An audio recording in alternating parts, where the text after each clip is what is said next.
Okay, my dear students, so today we will start with the session number 7 of Indian Contract Act question answers. इसमें हम लोग case based questions कर रहे थे. Direct questions का भी मैं सेशन लूंगा, जो इंपॉर्टेंट डायरेक्ट क्वेश्चंस है उसका भी सेशन लूंगा मैं तुम लोगों का, और अभी क्लास में आके लिखोगे भी तुम लोग. देखो यहाँ पर क्या है, Sahil sells by auction to Rohan a horse which Sahil knows to be unsound.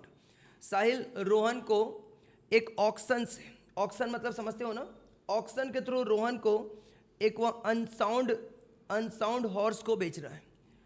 साहिल इसके बारे में ऑलरेडी पहले से जानता है.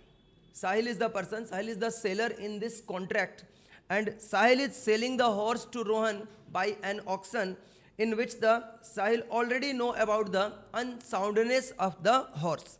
पहले से वह जो हॉर्स है अनसाउंड माइंड का है, ये बात साहिल को पहले से पता था. The horse appears to be sound. The horse appears to be sound, but Sahil knows about the unsoundness of the horse. देखने में हॉर्स कैसा लग रहा था? साउंड था, लेकिन साहिल को इसके अनसाउंडनेस के बारे में पहले से पता था. In this Is this contract valid? ये क्या बन गया? Is this contract valid in the following circumstances under the Indian Contract Act 1872? इसमें क्या, if Sahil says nothing about the unsoundness of the horse to Rohan. साहिल अगर रोहन को horse के unsoundness के बारे में कुछ भी नहीं बताता है, तो क्या इंडियन कॉन्ट्रैक्ट एक्ट 1872 के प्रोविजंस के अकॉर्डिंग ये जो साउंड हॉर्स का अनसाउंडनेस है, क्या इस कॉन्ट्रैक्ट को ये कैंसिल करा सकता है? क्या ये कॉन्ट्रैक्ट वैलिड हो सकता है ना, हो सकता है क्या? इसके बारे में ये क्वेश्चन है. दूसरा, if Sahil says nothing about it to Rohan but is Sahil's son. देखो ये क्वेश्चन थोड़ा सा अलग हो गया ना. यहाँ पर साहिल कुछ भी नहीं बताता हॉर्स के बारे में, लेकिन साहिल का जो सन है, सेलर का जो सन है, ये बता देता है किसको? रोहन को, कि ये जो घोड़ा है ना, ये पहले से क्या है? अनसाउंड है, पागल हो चुका है ये घोड़ा. और if Rohan says to Sahil, if you do not deny it I shall assume that horse is sound. और रोहन इस बार साहिल को बोलता है कि अगर तुम कुछ डिनाई नहीं करोगे तो मैं ये अज्यूम कर लूंगा कि ये हॉर्स क्या है? साउंड माइंड का हॉर्स है. साहिल सेज नथिंग, और साहिल कुछ नहीं बोलता है. रोहन कौन है इस बार रोहन यानी बायर ना सेलर को पहले से बोल दे रहा है. बायर जो है सेलर को पहले से बोल दे रहा है कि अगर तुम हॉर्स के साउंडनेस के बारे में कुछ भी डिनाई नहीं करोगे तो मैं ये समझ लूँगा कि ये हॉर्स साउंड माइंड का हॉर्स है. और ऐसे सिचुएशन में साहिल फिर भी कुछ नहीं बोलता है. देखो कुछ नहीं बोलता है, तो इस समय कॉन्ट्रैक्ट वैलिड होगा कि नहीं होगा, आपको ये बताना है.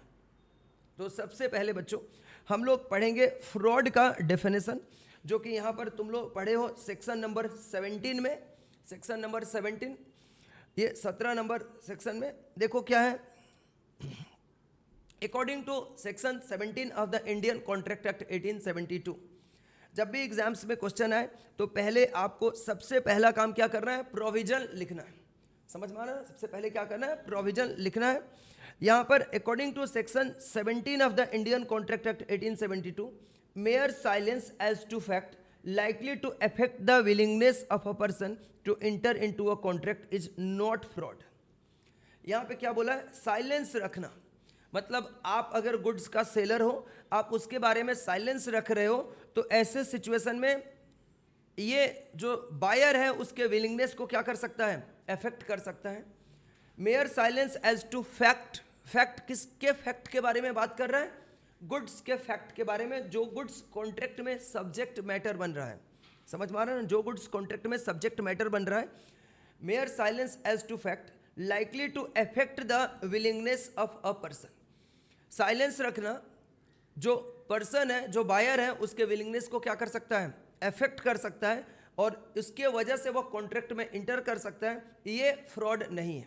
तब तक ये फ्रॉड नहीं है अनलेस, जब तक कि circumstances of the case are such that, case का सर्कमस्टेंसेस ही कुछ ऐसा है जहां पर regarding being had to them it is the duty of the person keeping silence to speak. यानी जिस पर्सन ने साइलेंस रखा है कॉन्ट्रैक्ट में, उसकी यहाँ पर ड्यूटी बनती थी कि वह कुछ स्पीक करे, कुछ बोले, फिर भी वह साइलेंस रख के चला गया यहाँ पर. जैसे कि यहाँ पर सिचुएशन नंबर सी में हुआ है.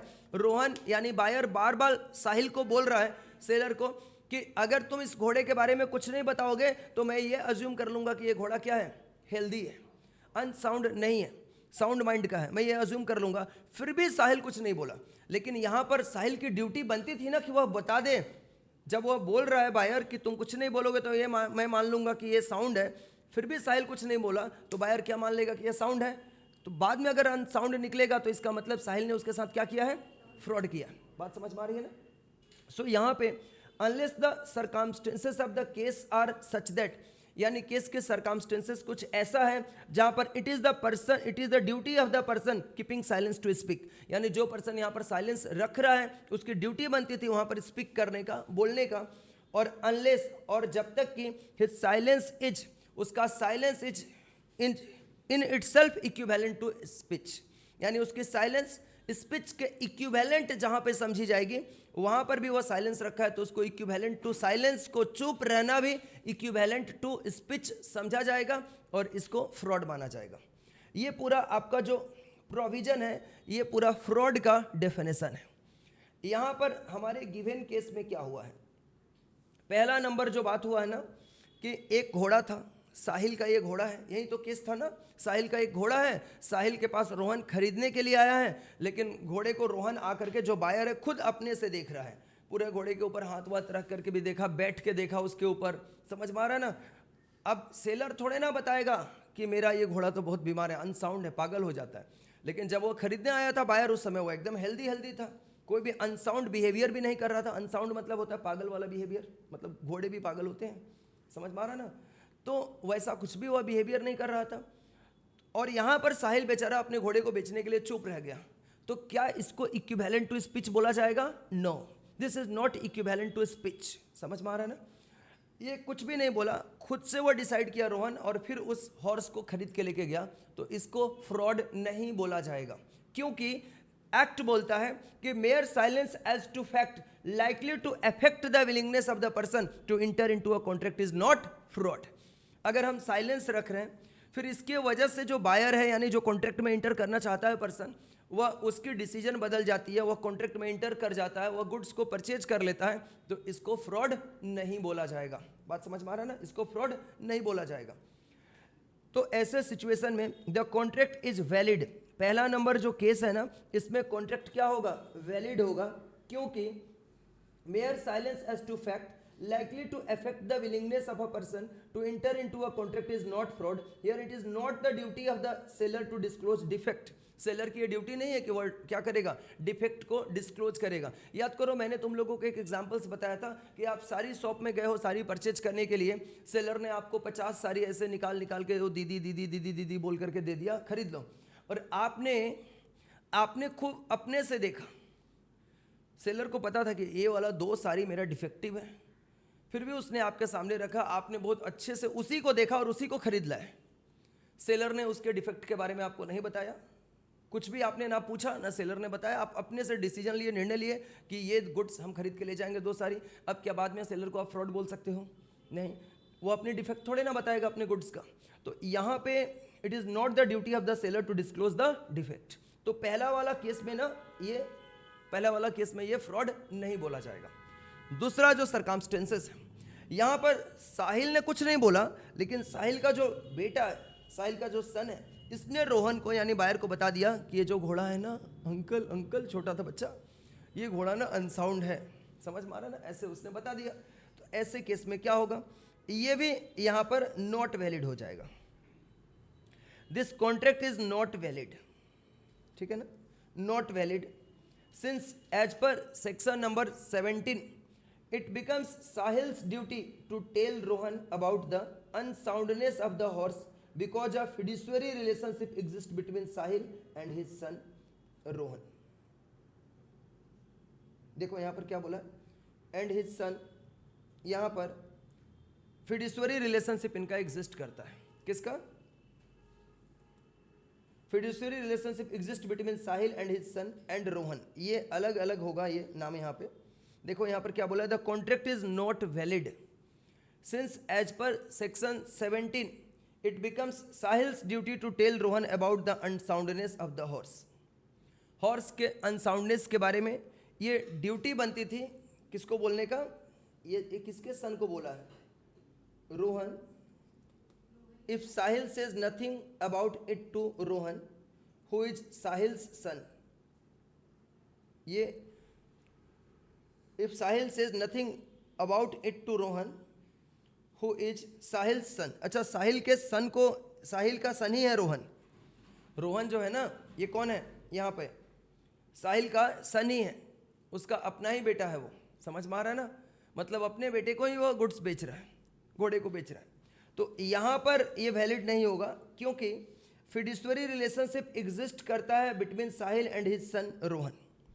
ये खुद के बेटे को गुड्स बेच रहा है, और ऐसे समय में it becomes Sahil's duty to tell Rohan about the unsoundness of the horse because a fiduciary relationship exist between the Sahil and his son. Here Sahil's silence is equivalent to speech समझा जाएगा. यहाँ पर साहिल का जो साइलेंस है ये इक्विवेलेंट टू स्पीच समझा जाएगा. ठीक है, और इक्विवेलेंट टू स्पीच जब समझा जाता है तो हम क्या समझते हैं? इक्विवेलेंट टू स्पीच को हम लोग क्या बोलते हैं? फ्रॉड बोलते हैं.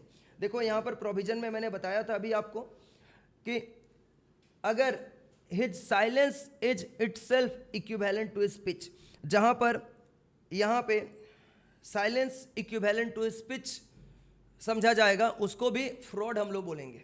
क्योंकि सर यहाँ पर ऐसा क्यों हो रहा है? फिड्यूसरी रिलेशनशिप एग्जिस्ट करता है, यानी फादर और सन के बीच में एक ट्रस्ट रिलेशनशिप एग्जिस्ट करता है. ट्रस्ट समझते हो ना? ट्रस्ट मतलब भरोसा.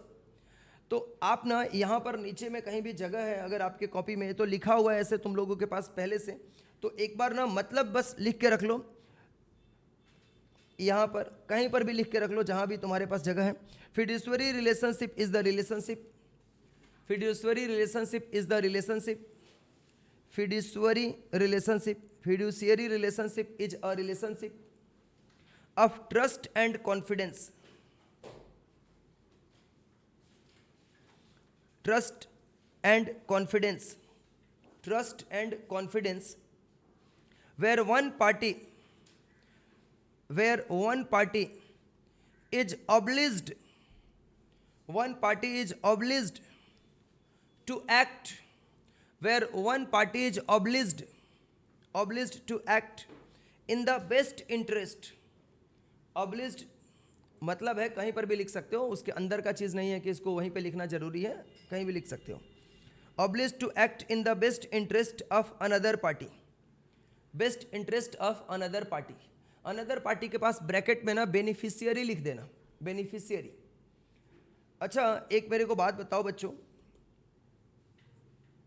पेरेंट्स और उनके बच्चे, आपके मम्मी पापा अगर आपके लिए कुछ करते हैं या आपको कोई सामान देते हैं, तो कभी आप ये अज्यूम कर सकते हो कि हमें कुछ ऐसा गुड्स देंगे जो हमारे लिए हार्मफुल होगा, हमें नुकसान कर सकता है? ऐसा नहीं. ट्रस्ट होता है ना, एक फिड्यूसरी रिलेशनशिप एग्जिस्ट कर रहा है कि कुछ आप जैसे एग्जाम के लिए जा रहे हो, आपने बोला मम्मी मुझे कैलकुलेटर दे देना, तो रूम से निकाल करके मैं लेना भूल गई हूँ, तो मम्मी वही वाला कैलकुलेटर देगी जो वाला काम नहीं करता है. ऐसा नहीं, वो ट्रस्ट है ना अपने को कि वो सब चेक वेक करके अपने को मिलेगा जहाँ पर. तो ये रोहन जो है, बायर जो है, वह साहिल का ही बेटा है, और साहिल यहाँ पर फिड्यूसरी रिलेशनशिप एग्जिस्ट करता है, जहाँ पर सन ये एक्सपेक्ट करता है कि मेरा पिताजी मेरे को कोई भी डिफेक्टिव गुड्स नहीं बेचेगा, फिर भी साहिल ने अपने बेटे को ये डिफेक्टिव गुड्स यानी अनसाउंड हॉर्स बेच दे रहा है, तो यहाँ पर इसको वैलिड कॉन्ट्रैक्ट नहीं बोला जाएगा. Because it was the duty of the Sahil to speak, और यहाँ पर his silence will be considered as the equivalent to speech. उसका साइलेंस यहाँ पर इक्विवेलेंट टू स्पीच समझा जाएगा, और इसीलिए ये जो केस होगा ये वैलिड कॉन्ट्रैक्ट नहीं समझा जाएगा, और इसको फ्रॉड माना जाएगा. इसको क्या माना जाएगा? फ्रॉड करना माना जाएगा. और नंबर तीसरा है, Rohan says to Sahil if you do not deny it. अगर तुम ये डिनाई नहीं करते हो, रोहन बोलता है अपने पिताजी को कि अगर आप कुछ भी डिनाई नहीं करते हो तो मैं मान लूंगा कि हॉर्स क्या है? साउंड है. फिर भी साहिल कुछ नहीं बोला, तो ये तो सीधे सीधे दिख रहा है ना कि ये टोटली क्या है? फ्रॉड है. ये कॉन्ट्रैक्ट भी वैलिड नहीं होगा. This contract is also not valid since as per section 17 Sahil's silence is equivalent to speech and hence amounts to fraud. ये भी फ्रॉड होगा. आपको ना पूरा 3 केसेस दे करके पूरा आपसे सेक्शन नंबर 17 इंस्टीट्यूट ने पूछ लिया है यहाँ पर, तीनों सेक्शन दे करके। इसके बाद अगला जो हम लोगों का सेक्शन है इसको देखो। Mister Om Kashyap was a big businessman of Pune. Om Kashyap जो है ये पुणे के एक बड़े व्यापारी है। Having 2 sons and 1 married daughter. अच्छा, ये तो आप लोगों का मैंने करा दिया है, ये क्वेश्चन मैंने ऑलरेडी करा दिया है आप लोगों को, ठीक है। दूसरी बार यहाँ पर शामिल हो गया ये, लेकिन ऑलरेडी आपको कराया जा चुका है, ठीक है।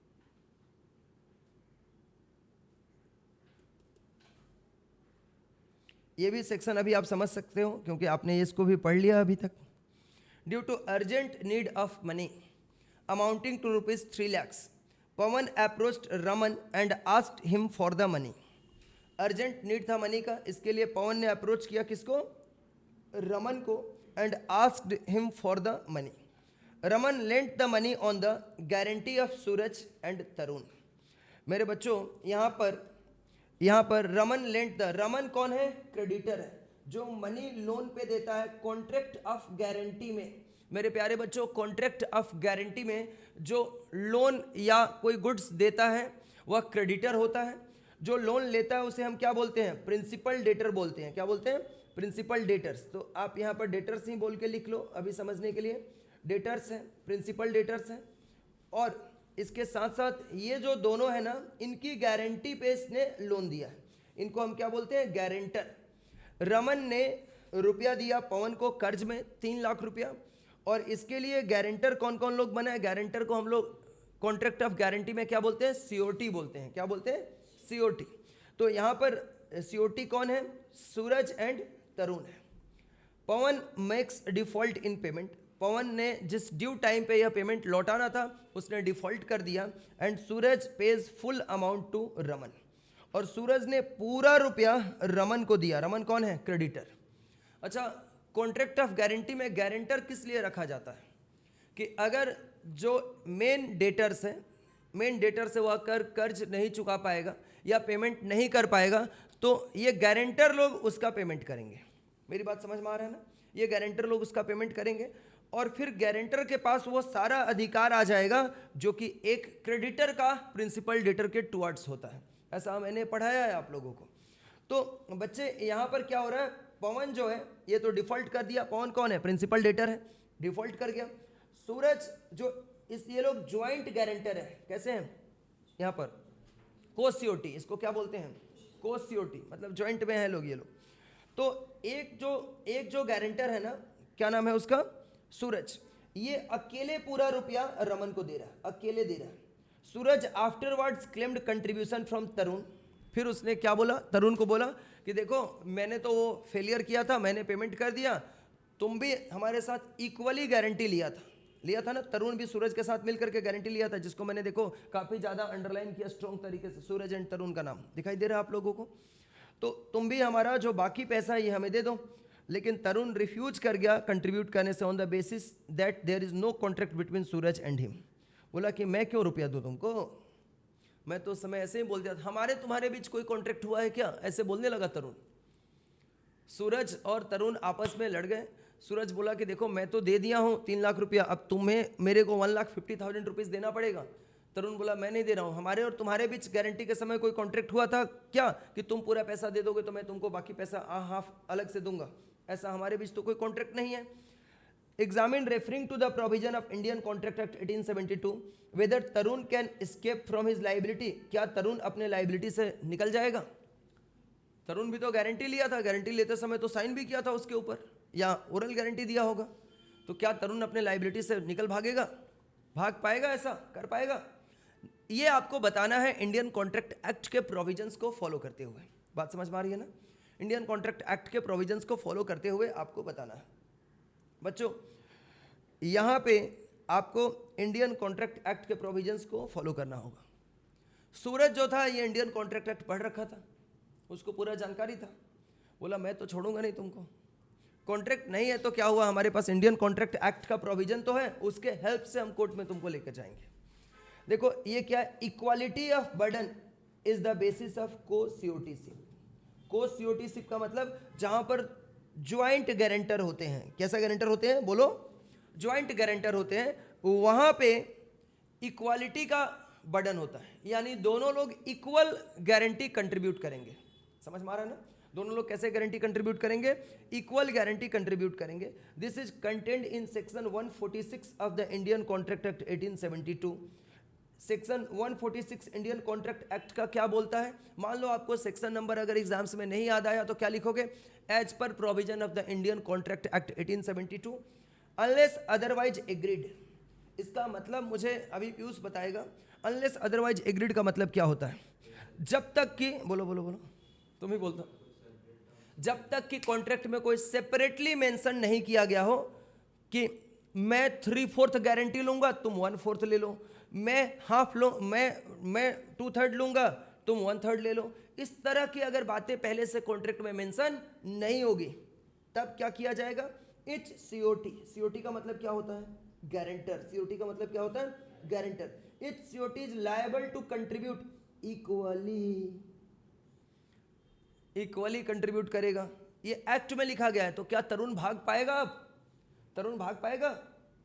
उसको सेक्शन 146 पकड़ेगा जाकर के ऐसे पीछे से। तुम भाग नहीं सकते हो, तुमको इक्वली पहले से कुछ एग्रीड नहीं था तो भी तुमको 50% देना पड़ेगा। ठीक है? From contribute equally for discharge of whole डेप्ट और पार्ट ऑफ द डेप्ट remains unpaid by debtors. Debtors की तरफ से जो अनपेड डेप्ट है, डेटर्स जो था ना पवन, ये अनपेड डेप्ट तो पूरा का पूरा 3 लाख रुपया कर दिया था, जिसको सूरज ने पूरा अमाउंट अकेले अपने पास से दे दिया, तो उसमें कंट्रीब्यूट किसे करना पड़ेगा? तरुण को। कितना कंट्रीब्यूट करना पड़ेगा? 1,50,000 rupees. Accordingly on the default of Pavan in payment, Pavan is the principal debtors, Tarun can not escape from his liability. Tarun अपने लाइबिलिटी से भाग नहीं सकता है। Both the cosureties Suraj and Tarun are liable to pay equally to creditors. So in the absence of any contract between them, तो ऐसे situation में hence आप कंक्लूजन में एक लाइन और बढ़ा के लिख सकते हो कि Suraj can recover the amount of rupees 1,50,000 from Tarun. आप इसको लिख सकते हो एक एक्स्ट्रा लाइन डाल करके। बात समझ में आ रही है ना? तो ये क्वेश्चन है 4 मार्क्स का आएगा, इससे ज़्यादा का नहीं आएगा। ये क्वेश्चन हम लोगों ने कर लिया है क्या? मुझे तो लग रहा है ये भी हम लोगों ने कर लिया। वो एसी वाला है,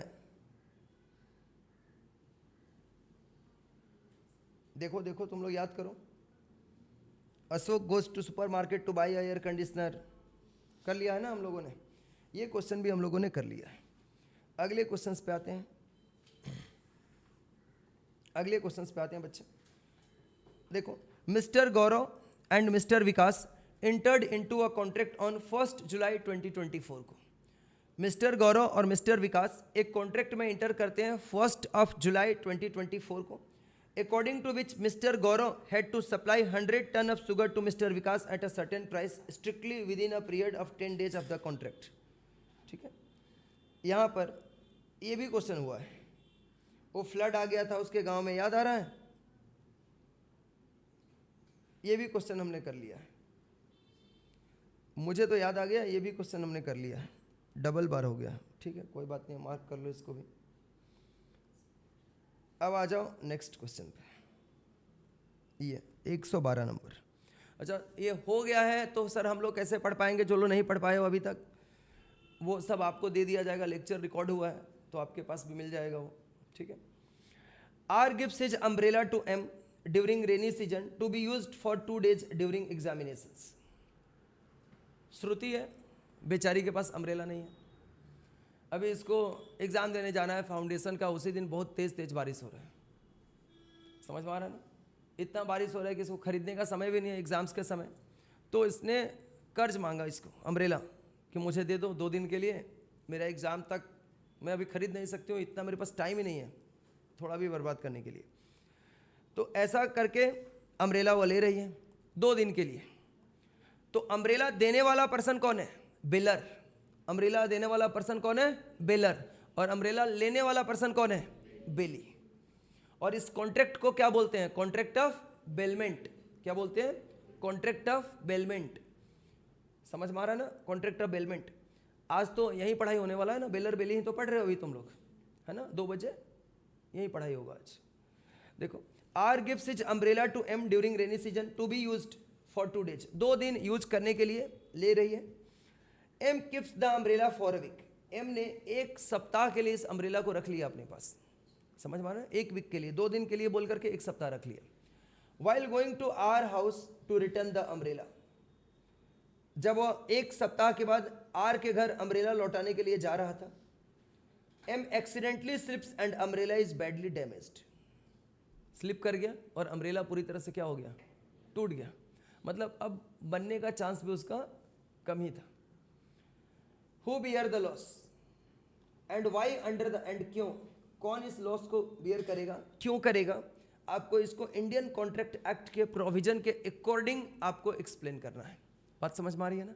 इंडियन कॉन्ट्रैक्ट एक्ट के प्रोविजन के अकॉर्डिंग आपको एक्सप्लेन करना है। देखो, सेक्शन 161 क्या बोलता है। यहां पर बेलर कौन है अपने क्वेश्चन में, इस एग्जांपल में आर इज द बेलर और एम इज द बेली, और इनके कॉन्ट्रैक्ट जो हुए इसको क्या बोलेंगे, bailment. Section 161 of the Indian contract act 1872 clearly says that where a bailey fails to return the goods within the stipulated time, आप agreed time को स्टिपुलेटेड टाइम भी बोल सकते हो, गिवन टाइम भी बोल सकते हो। आप आसान लैंग्वेज यूज करना चाहते हो, अब गिवन से ज़्यादा आसान और क्या हो सकता है, समझ में आ रहा है ना? लिख सकते हो एग्जाम्स में, where a bailee fails to return the goods with in the given time he shall be responsible. He मतलब बेली, तुमको तो एक टाइम दिया गया था, उस टाइम में तुमने गुड्स नहीं लौटाया, तो यहाँ पर he shall be responsible to the bailor for any loss, destruction और deterioration of the goods from that time, nothing with standing the exercise of a reasonable care on his part. क्योंकि इस loss के लिए कौन जिम्मेदार होगा baler के towards, बेली responsible होगा। ही मतलब बेली, यहाँ पे लिख के भी आप रख सकते हो, ठीक है ना, BAILEE, बेली।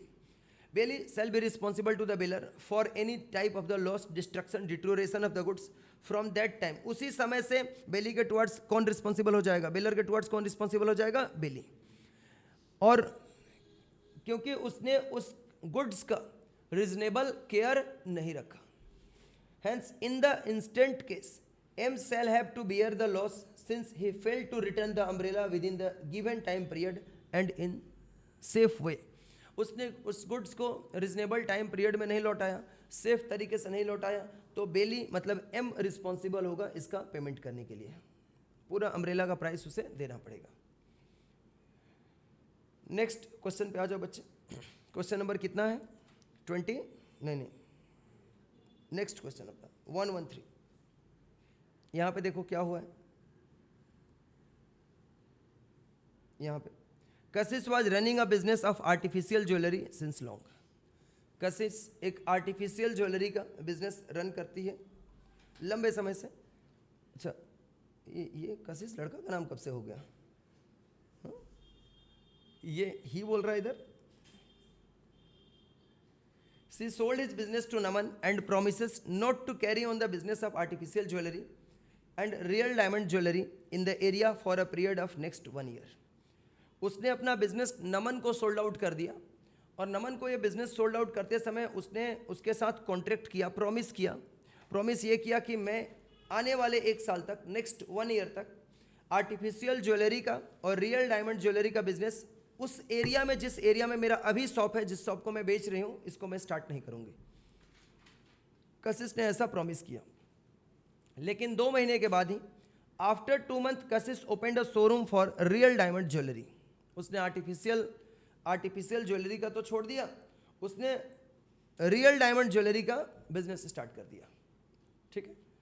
लेकिन पहले जो वो बिजनेस कर रही थी, ध्यान से देखना, एक सोचने वाली बात है कि कशिश पहले आर्टिफिशियल रियल डायमंड ज्वेलरी का बिजनेस नहीं कर रही थी, सिर्फ वो क्या चीज़ का बिजनेस था उसका, आर्टिफिशियल ज्वेलरी का था। लेकिन उसने प्रॉमिस में आर्टिफिशियल ज्वेलरी भी बोल दिया और रियल डायमंड ज्वेलरी भी बोल दिया, ऐसा उसने बोल दिया था।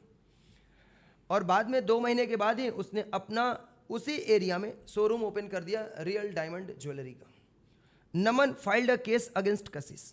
नमन ने कशिश के ऊपर केस फाइल कर दिया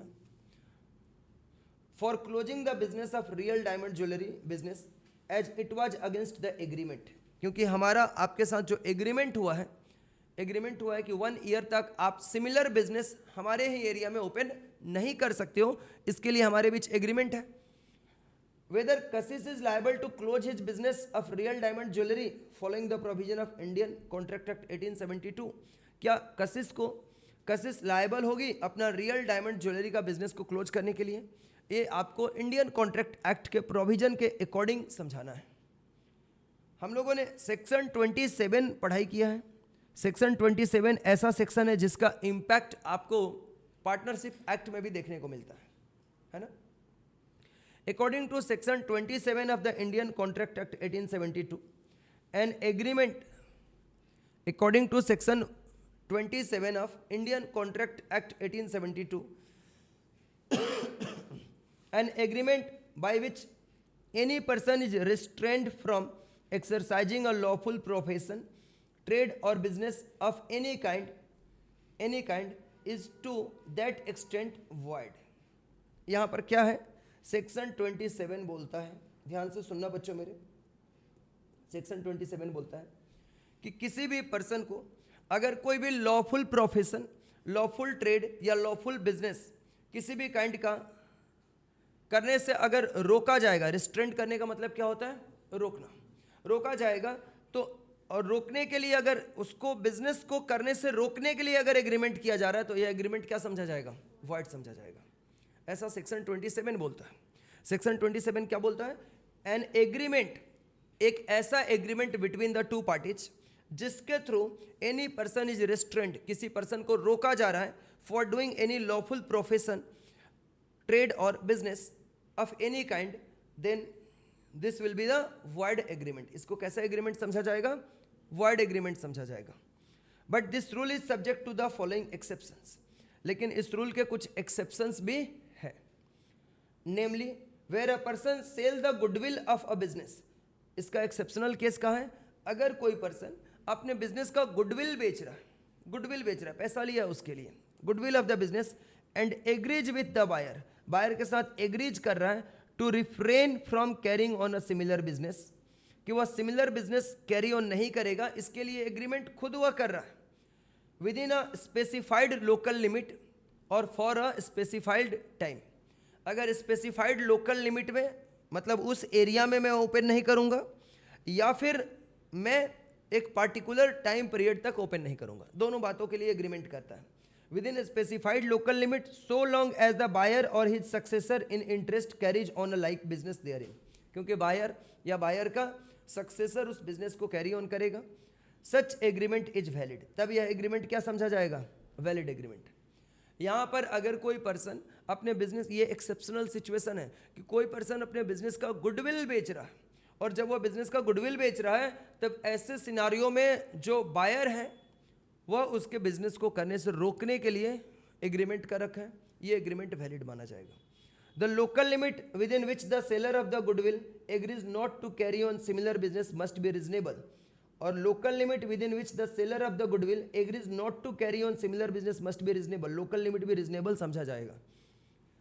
यहाँ पर local limit, reasonable local limit को समझा जाएगा। अगर वो बोल देता कि पूरे इंडिया में, जैसे मैंने एक एग्जांपल कराया था कि दिल्ली में उसका जनरल स्टोर था और बोला इंडिया में अब पूरा जनरल स्टोर तुम नहीं खरीदोगे, नहीं ओपन करोगे, तो वो तो लोकल लिमिट, वहाँ पर रीजनेबल लोकल लिमिट से बियॉन्ड जाके बात कर रहा था, तो वह कॉन्ट्रैक्ट वैलिड नहीं हुआ था। लेकिन ये तो local limit with in which the seller of the goodwill agrees not to carry on business must be reasonable, ये लोकल लिमिट भी रीजनेबल होना चाहिए।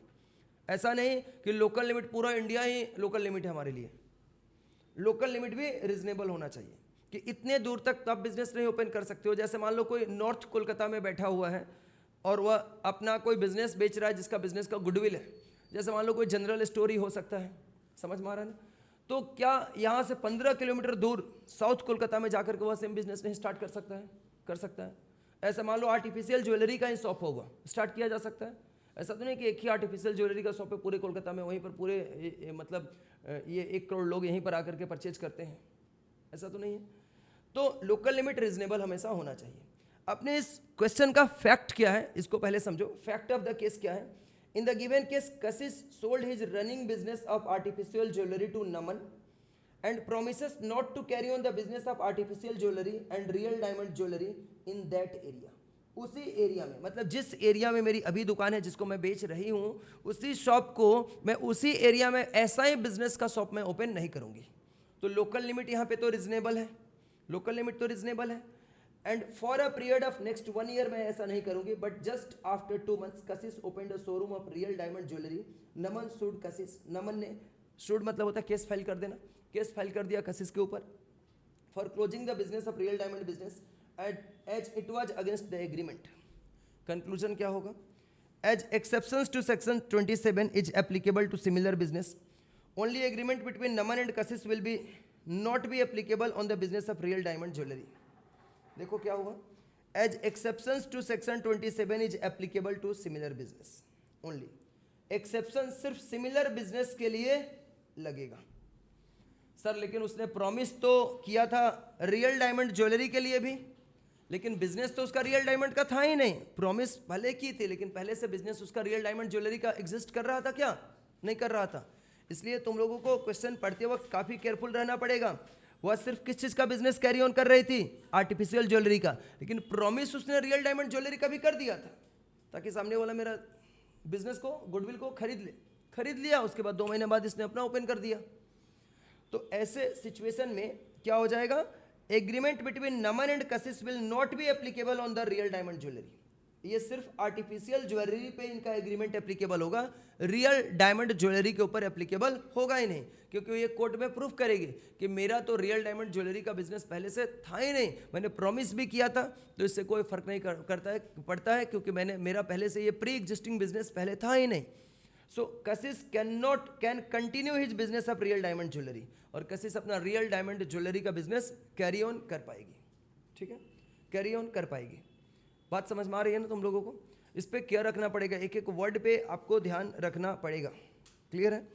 अभी हम लोग थोड़ा सा एक ब्रेक लेंगे, ब्रेक के बाद 20 मिनट के बाद फिर अपना नया वाला क्लास अपना स्टार्ट करेंगे. और अभी यहीं पे रहने दो, फिर इसको अगले क्लास में थर्सडे को कंटिन्यू करते हैं. ठीक है, थैंक यू बच्चों.